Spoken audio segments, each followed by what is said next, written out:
I think Mississippi State's certainly a team that everybody should be talking about as a potential Final Four team, a team that has obviously proven they can beat great teams. And for us to have to go on the road and face them, really good chance for us to see if we're as far along as we think we are.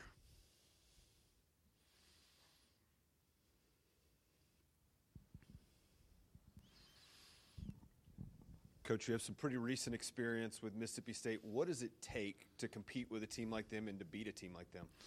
You've got to be as close to perfect as you can be. They can expose you on both ends of the floor. They're not 1, 2, or even 3-dimensional. They can win a lot of different ways, and I think that's what they've built down there. Is you can't beat them with just your option A. You've got to have a plan, and you've got to play extremely well. Then I think they've also built one of the top 5 or 10 fan bases in the country, making it an incredibly difficult atmosphere to try to be perfect in. So it's a good measuring stick for us, and I want our kids to see it and experience it. And I want us to be as ready as we possibly can. But it's certainly a testament to what they've done and what Vic's done since he's been there, the team he's built, and the way the community's rallied around him. You've been able to get it really going at home. I believe you're undefeated. But on the road, you've tended to struggle. How do you transition the performances from home to the road? I wish we could pack up the 1,500 to 2,000 people that have been here for us and take them down there, but I know that's not realistic. We've had 7 road trips, counting the 2 games down there on the neutral side. What are we? Is that right, Jerry? Is it 6? It's 6, sorry. 6. We've tried some different things technically, tactically with the way we travel, how time we go to the gym, what time we eat. I think it's just a little bit of a product of you're not in your comfortable environment. So I don't think we do anything. I don't think we get too drastic with our style of play change or what we do. I just think we need to practice it together more. I'm not sure 6 times is enough to say I really even know what we need to do. Every team's different. And just because we've got experience with other teams on the road, we hadn't found the exact buttons to push. But our road opponents have been pretty good opponents. We hadn't had too many on the road that we went in as a favorite in. And obviously in this case we won't be a favorite again. Mike, you guys are about at the halfway point of the season. Where do you feel like the team has made the biggest strides so far? I just think their ability to carry over what we're doing in practice onto the game floor. They're early in the year. We had to really practice long and hard at things to have some carryover. I think some of those habits that we've practiced now, limited amounts, have carried over to games. They've become very good at executing specific game plans rather than just do what we've constantly done. We can change some things. We can make some tweaks during timeouts, and they've really done a good job with that. They identified their roles pretty well early, but they have really settled into them, and everybody's very comfortable with doing what they need to do. I haven't had any meetings about, hey, Coach, I don't think I'm being utilized the right way. And I think that's a real testament to that group of kids. I'm proud of that. I'm also pleasantly surprised to look up at the RPI today and see we're in the top 50. We're at 49 in the RPI, and that's just a good thing. So that's been a surprise to me. I wasn't sure with our schedule and the challenges that we faced that we could be at that point that quick. Now, you go to Mississippi State, win or lose, you're going to go up in the RPI. That's the mathematics of it. So we need to continue to not let the results drive us, but I do think you have to step back and stop and celebrate it a little bit. I did that with the team today. Got them together and said, hey, this is what it feels like to be in the top 50 of the RPI. And I think they need to be aware of that and celebrate some small victories. It certainly doesn't do anything for us in the big picture. ESPN came out with their first bracketology today, and Charlie Cream does a great job of predicting things as early as he can. And we were listed in the first 4 out of the NCAA tournament. We celebrated that. And I know a lot of coaches will get up here in their press conferences and tell you, well, that doesn't mean anything and unless it's the end of the year. And while they're right, I think you miss an opportunity to let your kids have a small victory. And we celebrated for about 2.2 minutes And then we went back to work with the realization that, a kid in Tierra McGowan maybe having the most improved player in the country, the most improved statistical season of anybody in a long time, putting up the numbers she has. And, they've got an All-American in Vivian's, and Morgan Williams, probably the most popular player in America after hitting the shot last year. And they've got depth. And I don't care what Vic says. I was the first coach to offer Blair Schaefer a scholarship. She scored 61 in a fifth grade game up here one night, and Vic told me about it. And I said, I don't know where I'll be coaching when you're old enough to be playing, but I've offered you a scholarship. So they're very hard to guard, and I think those challenges are going to be fun to try to face. Mike, by the same token, is there an area or some areas that you thought, man, I really thought we'd be farther along here, than we are? Not really. If you were going to ask me to come up with one thing, I would have told you I thought we would not be turning it over the last 3 or 4 games like we did. We got off to a really good start with value in the ball and being really careful with it. And in the last 2 or 3 games, we've gotten a little bit loose with it. And I think part of that is that, obviously the athleticism of the SEC steps up a little bit. Those passing lanes close a little faster. The hands in your face are a little bit bigger.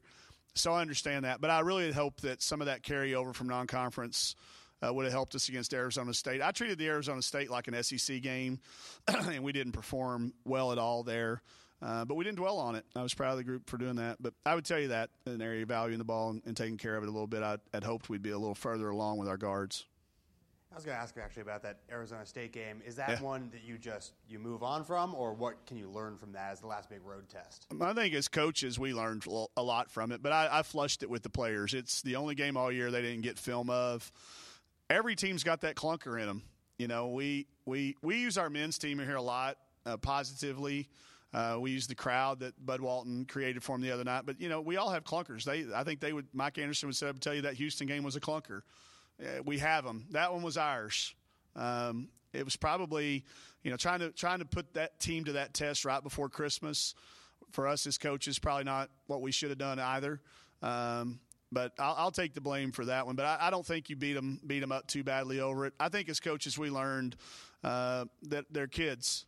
They're a group of kids, and trying to focus on the finishing up finals and traveling right before the holidays, it can take its toll on you. But I'm telling you, Arizona State's we've taken a lot of teams in the past down there, even back to our days at Xavier.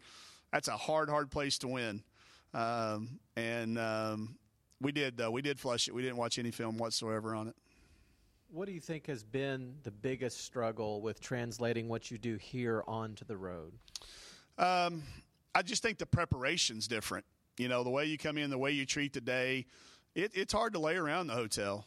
It really is. It's hard to get on the bus and come back and forth, and you're not eating the meal you're normally used to. For me, my preparation's a little bit different, and I know theirs is too. You just don't have your people around you. And in our the way we do it, the way we treat our people are really important to us. And we don't have everybody around us. So we've got to learn to be there for each other better. And that's something we will keep tweaking and working. But I don't think our play has been that much different. We hadn't shot it as well. And like I've said before, we're not great shooters anyway. Sorry. So when you drop that down, we're shooting under 30% from the three. And I think on the road it's like 24 or 25. And that's a significant difference for us. So we'll keep working at it. Coach, you've mentioned that you don't believe anybody's really giving you a chance in this game outside of your team. How can you use that to your advantage? Just keep talking about it. I mean, I think if you don't bring it up, some kids don't know. I had to explain what the RPI was to about 5 of our upperclassmen the other day. And you assume they know that, but they didn't. I mean, we're talking upperclassmen. Player, and I'm not going to call them out by name, but kids you would have thought knew what RPI meant. They were like, is that good or bad? Do you want to have the high number or the low number? I was like, no, it's not golf, And so I think just sometimes the assumption that they're not aware of that. Blissful naivety is okay with me, but you cannot fool kids and dogs. That was a Pawpaw Neighbors line of mine growing up. There's 2 groups you can't fool, is kids and dogs. So I'm not going to try to tell these kids that Tierra McGowan is not going to be hard to move off the block. I have to be honest with them. If I'm honest with these kids, I think that builds up credibility, and it doesn't. I don't have to constantly be trying to create drama to motivate them. Our team is very driven, though. I will say this to y'all because we do talk about it. They are very driven. Not that we were picked last, but just that they don't feel like we're the last place team in the SEC. They just don't feel that way. They don't practice that way. They don't carry themselves that way. So I think they've really got a desire to prove that they're not that. And if that means, obviously you beat Mississippi State, I think everybody would be off the bandwagon that we're the worst team in the SEC. But I think how we play against the top is what we're still going to be judged by. Depending on no matter what our record is, how do you do against these top teams, a team that's got Final Four potential? In our league, that's the standard. You look at it and what's happening in the football playoffs. We got the two teams playing for the national championship again. That's the standard. It does just mean more, and that's not just a slogan. I love the slogan before, but now that you're in and back in and around it after being gone from it a while, it is what makes you get up in the morning with your feet running, because if not, you're going to get left behind. So I think talking to our kids about it's very, very important, keeping it in the forefront of their mind, and then let them use it individually to inspire them. I don't think it's my job as a coach to inspire them beyond that, but I think it is my job as their head coach and their leader to be honest with them and make sure they're aware of the facts. So obviously, outside of playing a perfect all-around game, are there any specific matchups or phases of this game that you've kind of pinpointed as this is a chance here? I do. We had a great practice today. We had a good practice team out there, and we did our best. We're lucky. We have a male practice team that can really simulate. We got a big kid that can simulate Tierra, because we don't have – first of all, we don't have anybody on our team tall enough, but we couldn't – if we did, we couldn't guard each other. So we've got a great practice player that's able to come out and simulate that for us. We're going to be who we are offensively, but we're going to try some things defensively. There will be somebody wide open every possession to start the game at Mississippi State, wide open. And I'm not going to tell you which one it's going to be. Vic will figure it out. He's smart enough. And we may rotate that person around, but when you do have to play, and going in that you've got to play close to perfect as you can, I think you have to take some chances like that. So we'll be tactical. We'll be strategic defensively, and we'll be who we are offensively. But I do think there's some areas that if we could get them away from what they like to do, see if they can win with option B or C, and try to take away option A. So thanks for coming.